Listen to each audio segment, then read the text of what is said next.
Hello, I'm Marina Santi. And I'm Rebecca Skipper. Welcome to Spotlight. This program uses a special English method of broadcasting. It is easier for people to understand, no matter where in the world they live.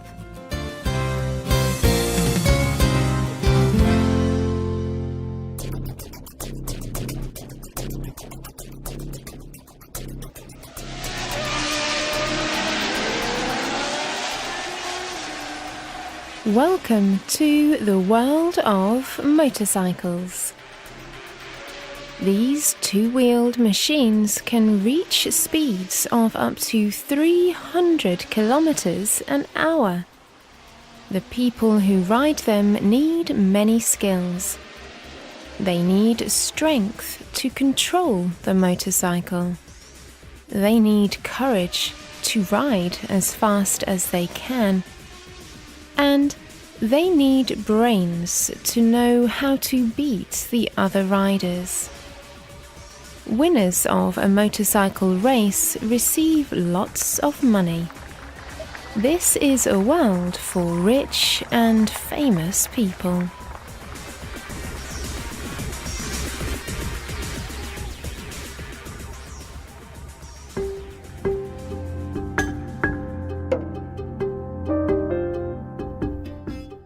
A lonely motorcycle speeds along a dusty Zimbabwean road. This road is full of bumps and holes. But the rider does not worry about this. Motorcycle experts have trained him to deal with any situation. After some time, he reaches a small village. Suddenly, a crowd of people gathers around his motorcycle. Two men are carrying a child. This child is very sick. She needs to go to hospital straight away. The men place the little girl on the motorcycle. She sits on a little seat beside the rider. The men make sure that she is safe. Then, the rider starts his motorcycle. He rides off in a cloud of dust.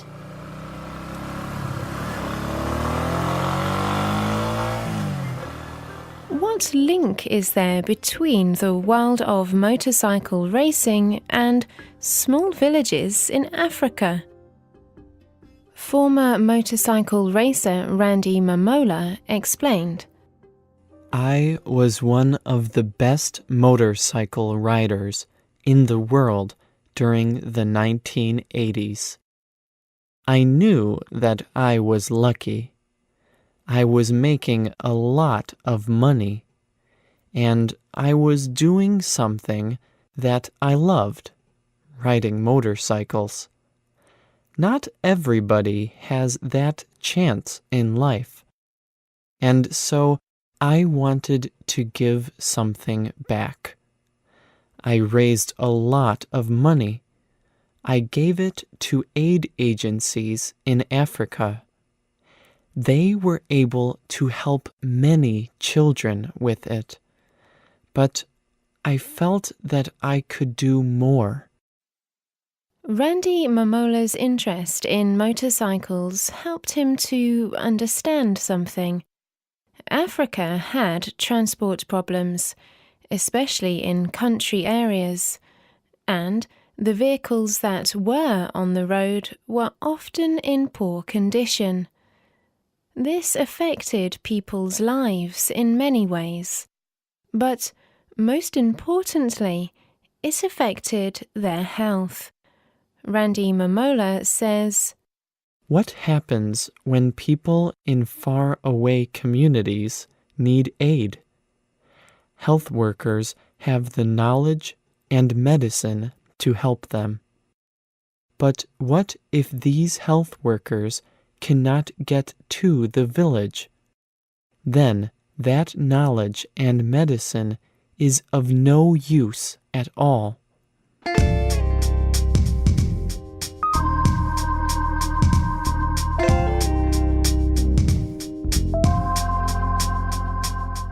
Randy had friends who shared his concerns. Barry and Andrea Coleman also worked in the motorcycling world. Andrea had also been a motorcycle racer, and Barry wrote about motorcycling for a newspaper. In 1988, the three friends decided to start a transport aid agency. They called it Riders for Health. Andrea Coleman explains their idea. Riders for Health aims to help with problems of people living in country areas. It is centered on local health workers. We train them to ride motorcycles and to care for them. They can then go to far-away villages and offer their services. Something may go wrong with the motorcycle, but the health workers should know how to fix it. So village people no longer have to just hope that someone will come to help them. They can now expect it.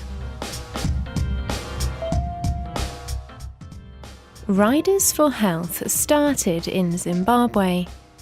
The organization's main concern is to train health workers in two ways. Firstly, they need to know how to ride the motorcycles in the correct way. This is particularly important where road surfaces are difficult.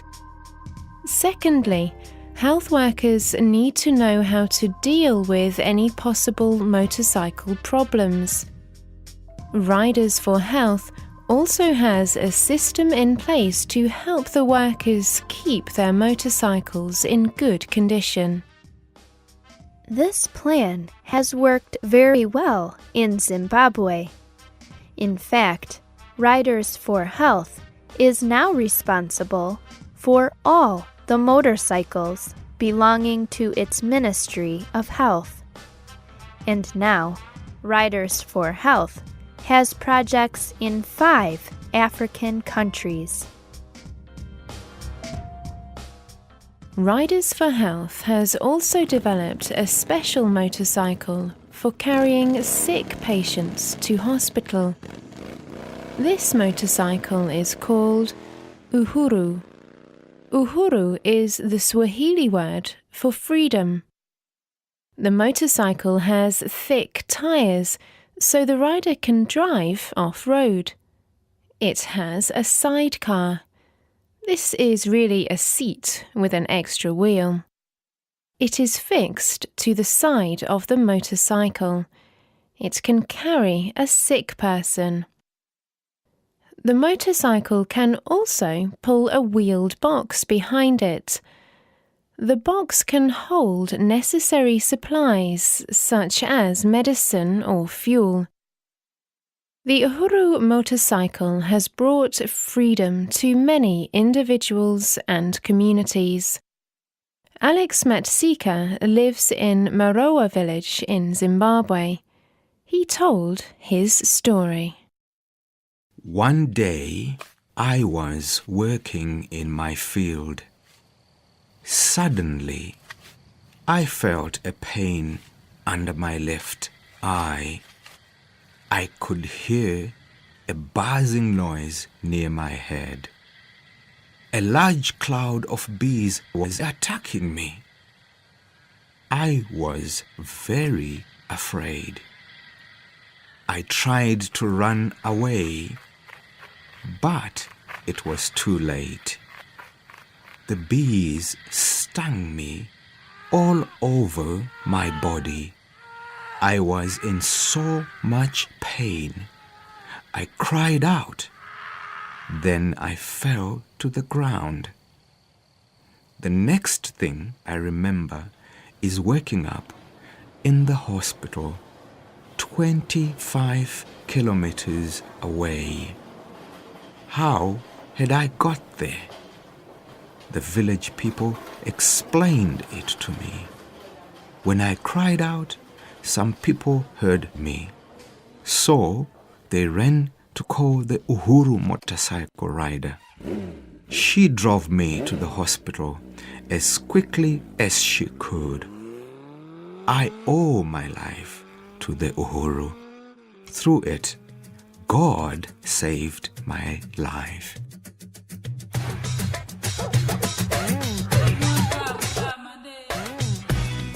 Mrs. Tenha also lives in Zimbabwe.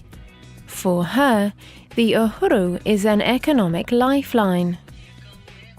I grow corn in my field, but there is no machine in our village to grind the corn. So I have to walk to Nyabadza Business Center. There, I can grind my corn and sell it. But it takes me 3 or 4 hours to walk there. But now, the Uhuru has changed all that. We now give our corn to the Uhuru rider. He puts everything into the trailer box. Then he rides with it to the Nyabadza Business Center. It takes him less than an hour to reach the market and grind the corn. When he returns, we collect our things. We pay a small amount for the fuel used by the motorcycle.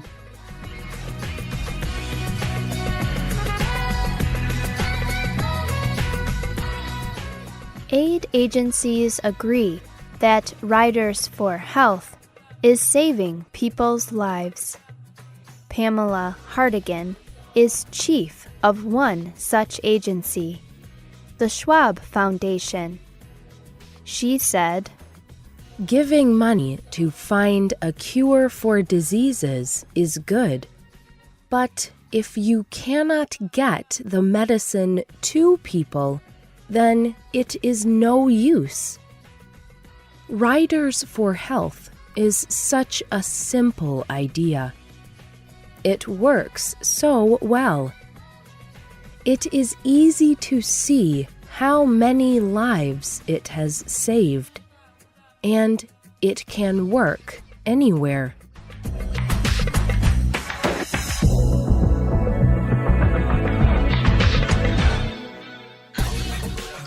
The writer and producer of today's program was Ruby Jones. The voices you heard were from the United Kingdom, the United States, and Zimbabwe. Our programs are also on our website at www.radio.english.net. This program is called Riders for Health. If you have comments or questions about our Spotlight programs, you can reach us by email. Our address is radio@english.net. Thank you for joining us today. Goodbye.